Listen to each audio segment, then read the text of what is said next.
And I said to the driver, "There's a tree across the line."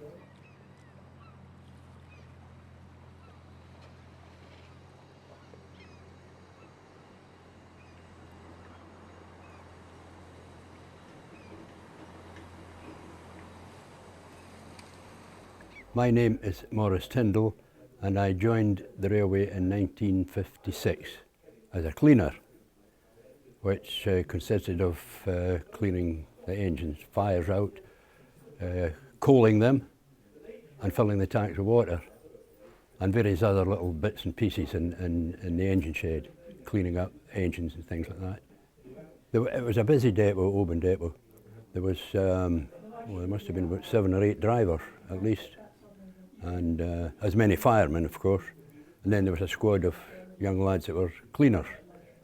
They started, some of them started there when they were 15 years old, you know. A lot of them used to talk about their wartime experiences, the old drivers, because they were exempt from the forces, the drivers. And some of them served down in England, you know, not just in Oban or Scotland, but some of them served in England during the war.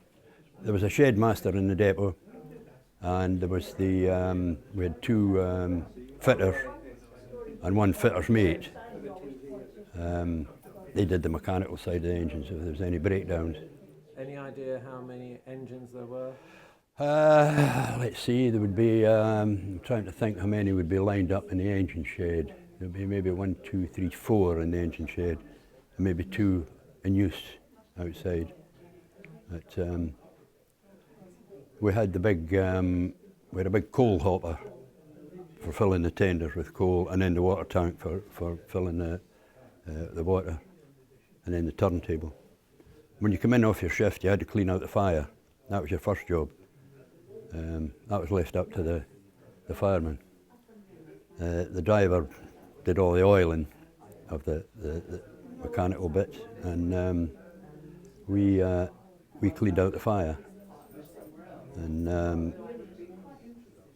then we filled the tender with coal, just reversed under the hopper and pulled the lever, and down it came.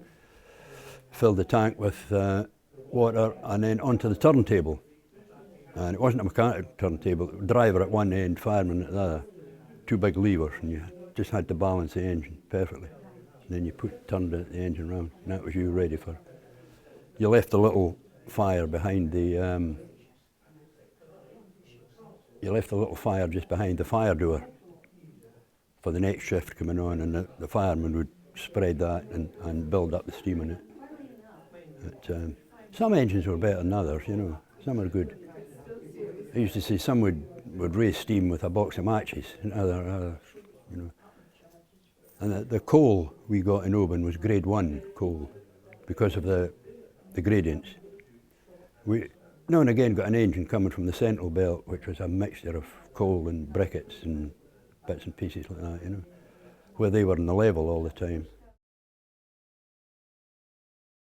Well, the first gradient was coming out of Oban, obviously. That you had to have a good head of steam to get up.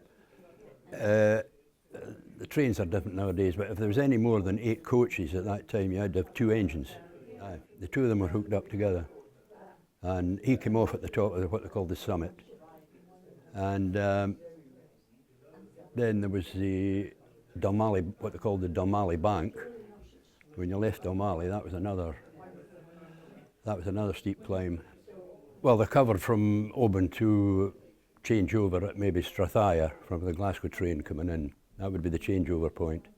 We didn't go as far as Stirling. Occasionally we went to Stirling, but not very often. It'd be Strathire, the changeover on the main line. But I fired on the main line as well as the Ballachulish line. But you had to have so many. You started as a cleaner. Then you were called a past cleaner, and you had to have 200 and odd firing stints on the engine before you became a past cleaner. And then another maybe 200 stints before you became a fireman, a full fireman. Of course, your wages went up then to maybe £7 a week if you were lucky. The more firing turns you got, your wage went up for if you had 6 firing shifts a week, your wage maybe went from £6 up to £7. But the wages weren't great. Tradesmen in the town were maybe making £10 a week at that time, you know. So, they weren't that great. Hours were grim too, you know. I was just long enough to get the firing turns in to become a fireman. Yeah, I left shortly after that. But then you could be years before you became a driver. In fact, there was one gentleman there who was a past fireman, although he drove trains all the time. But you had to wait till somebody fell out their clogs before you could take the next step up, you know. But yeah, he was years. He must have been 30 years before he actually became a driver. Well, as you say, some of them thought they were God Almighty when they got in the engine, you know. But there was good drivers. There was excellent men to work with, you know. Excellent. Some were a bit grumpy, you know, sometimes. The Connell Bridge had two-way traffic at that time, laid out for the railway line on one side and road traffic on the other side, which was very narrow. You could just get a little bus across. Then eventually it was all made for road traffic once the Ballachulish line closed. The bridge is converted into traffic, which is still one-way traffic, controlled by traffic lights on each side. We started at 4 o'clock in the morning to get the engine ready, spread the fire. There was always a little fire left behind the firebox. When you came out, you started to spread that and build it up till you got steam up. And then we left Oban maybe 5 o'clock, and we went in reverse to Connell Ferry, because there was no turntable at Connell Ferry, just a loop. And the mail train coming into Oban for 6 o'clock, we met at Connell, and we transferred goods wagons off that, hooked onto the goods wagons and took them up the Ballachulish line as far as Ballachulish. When we reached Ballachulish, there was a turntable in Ballachulish, so we turned the engine, hooked onto the 2 carriages and started collecting the school children all the way down to Oban for the high school in Oban. We were back in Oban at 9 o'clock in the morning, and then the school children left at 5 o'clock at night and back up to Ballachulish. So it was a long day for the school children, from 8 in the morning till probably 6 at night, 6:30. How long did it take to get to Ballachulish?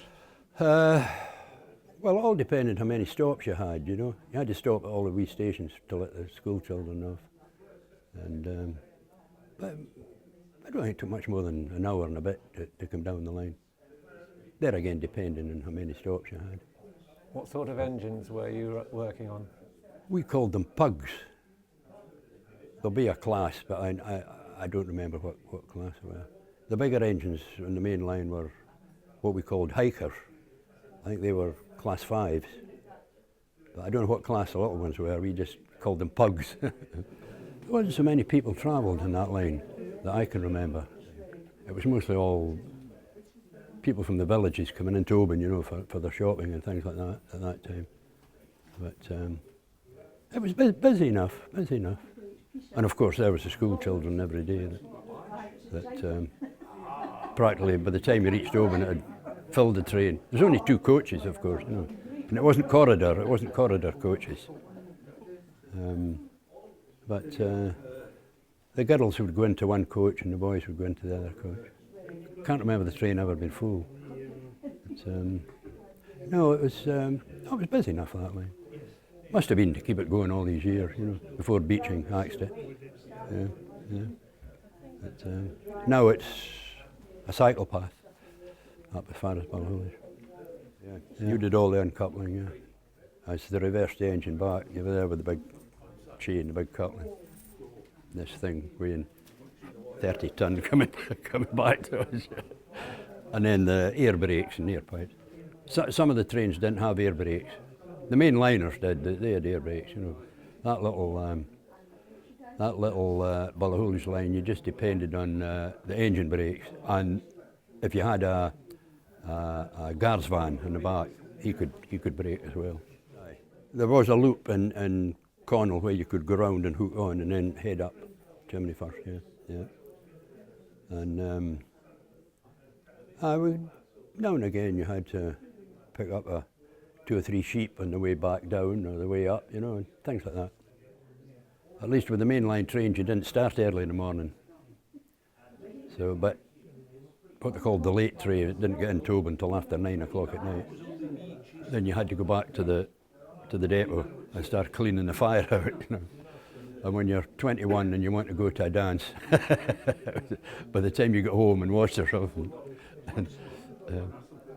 I can quote one or a couple of incidents when we were coming back from Ballachulish in the morning, and it'd been a wild night, and we'd reached Ballachulish fine, and on the way back I spotted a tree across the line, and I said to the driver, "There's a tree across the line." I looked again, and he was standing with his eyes shut. But this time we'd hit the tree. Didn't derail us by good luck, you know, but he was standing with his eyes shut. Oh dear. The weather could be pretty nasty sometimes leaving Oban, you know, because you were travelling in reverse and there wasn't much cover at the back of the cab. It was open for the coal tender, you know, so it could be nasty. It could be nasty, cold. Well, on a steam engine, one side of you was warm, the other side was cold. So, and what we did was we took bottles of tea with us, and you could put them up in the engine plate, and keep it warm. That did you your shift during the day. And one engine driver always had a dram of whiskey in his tea. He would give me a swig of it, of his tea. I could taste the whiskey. But it could be nasty. It could be nasty. The worst I saw was about the line that was washed away, just at North Connell, Benderloch. We went out one morning with the inspector. It'd been a wild night, and all he had was a little lamp, you know, and we were cruising along there, and we stopped, and about 10 yards in front of us, there was no track left, just the railway just the lines going across. There's a huge big hole. If we'd gone another 20 yards, we would have been into it. That was, well, we got a call out about 2 o'clock in the morning for that incident. There was an incident one day we were doing a ballast train. That's the men were, it was goods wagons with hardcore for the track, building up the track. And we had left, there was about 4 wagons with the men shoveling the stuff onto the side of the track. We went back to the Appin station to pick up another 4 wagons, which we were pushing up the line. And I said to the old driver, he was another crabbit old man, I said, "Donald, the train is just round the corner. Don't tell me where the train is, son," he said to me. The next thing, bang, into it went. Now there was there must have been about 10 men working in these wagons. Instantly you couldn't see one of them. They'd all been knocked onto the rubble with a thump they got. One lad broke his wrist. So what came out of that I don't know, but there must have been a report about it. "Don't tell me, son, where the train is." Famous last words. But there was some, as we say, crabbit old drivers. We had an incident where we were going to Glasgow for the theatre, for all the kids that were going to, and going up Dalmally Bank, we ran out of steam. So we're stuck there for about 2 hours before we managed to get enough steam up to take off again. So they missed the theatre. Kids were too late in arriving in Glasgow. You've got good engines and you've got bad engines, you know. As I say, some box of matches would have kept them going in steam, others were You were on grade 1 coal? Oh, we're still in grade 1 coal, but even at that, they were, some were good steamers, others weren't, you know. 2 hours, that's a long time. We were stuck for 2 hours. We had to get the pokers in and poke up the fire and build it up again, and oh, it was desperate. But anyway, they got another free trip out of it, I think, eventually. That's me there. I was 21 years old when that was taken. we had to have a good class of coal up here, which was very handy in the winter for the fire. You could fill your pockets with coal. Maybe I shouldn't be saying these things.